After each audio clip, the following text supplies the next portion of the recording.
Hello everyone, welcome back to my channel. আজ নিয়ে চলে এসেছি একটা মজাদার রেসিপি, কাঁঠালের বড়া। অনেকে কিন্তু কাঁঠাল খেতে পছন্দ করো, আবার অনেকে কাঁঠাল খেতে একদম পছন্দ করো না। আমি কিন্তু কাঁঠাল খেতে পছন্দ করি, আর যারা কাঁঠাল খেতে পছন্দ করো না তাদের জন্য এই কাঁঠালের বড়া রেসিপি একদম দুর্দান্ত লাগবে এভাবে বড়া বানিয়ে খেলে।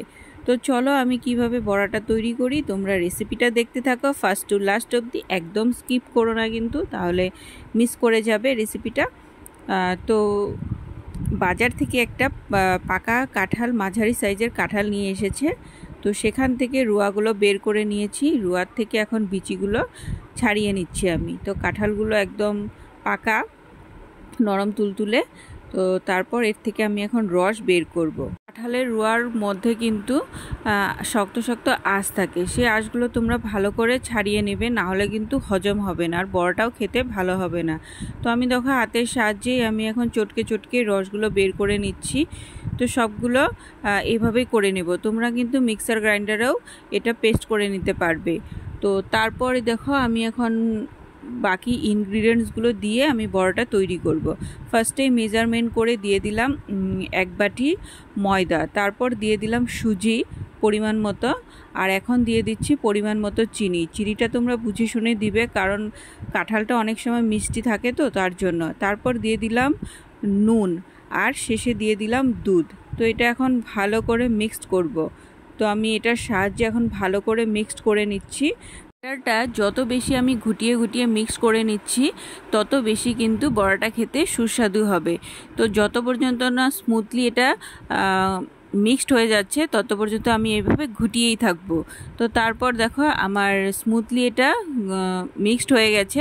তো এখন আমি এটা 15 থেকে 20 মিনিট রেস্টে রেখে দেব। চলে আসলাম 20 মিনিট পর। এখানে রাইস ব্র্যান অয়েল গরম বসিয়ে দিয়েছি, তেলটা গরম হয়ে গেছে। এখন আমি তালের বড়ার মতো ছোট্ট ছোট্ট করে সবগুলো বড়া ভেজে নেব।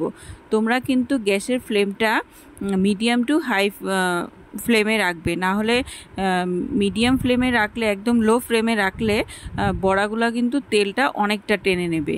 তো আমার সবগুলো এভাবে দেওয়া হয়ে গেছে। তারপর আমি এগুলো উলট পালট করে ভেজে নেব।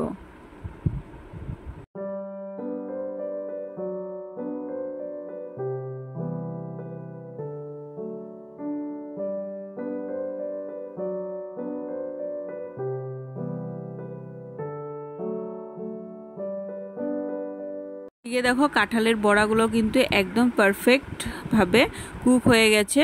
তো আমি সবগুলো বড়া কড়াই থেকে এইভাবে তুলে নিচ্ছি।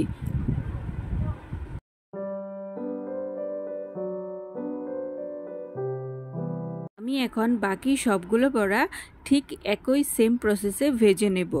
বড়াগুলো কিন্তু দেখতে ঠিক তালের বড়ার মতো হয়েছে, আর খেতেও অনেকটা তালের বড়ার মতোই লাগে।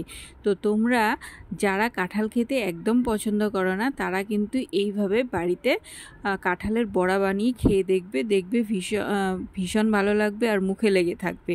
ছোট থেকে বড় সবাই এই বড়া খেতে পছন্দ করবে। আর দেখো নরম তুলতুলে হয়েছে খেতে। আশা করছি আজকের এই রেসিপিটা তোমাদের ভালো লেগেছে। যদি ভালো লেগে থাকে তাহলে চ্যানেলটাকে সাবস্ক্রাইব করে পাশে থাকা বেল আইকনটা প্রেস করে দিও। আর দেখা হচ্ছে নতুন কোনো ব্লগ বা রেসিপি নিয়ে। ততক্ষণ তোমরা সুস্থ থেকো, ভালো থেকো, টাটা।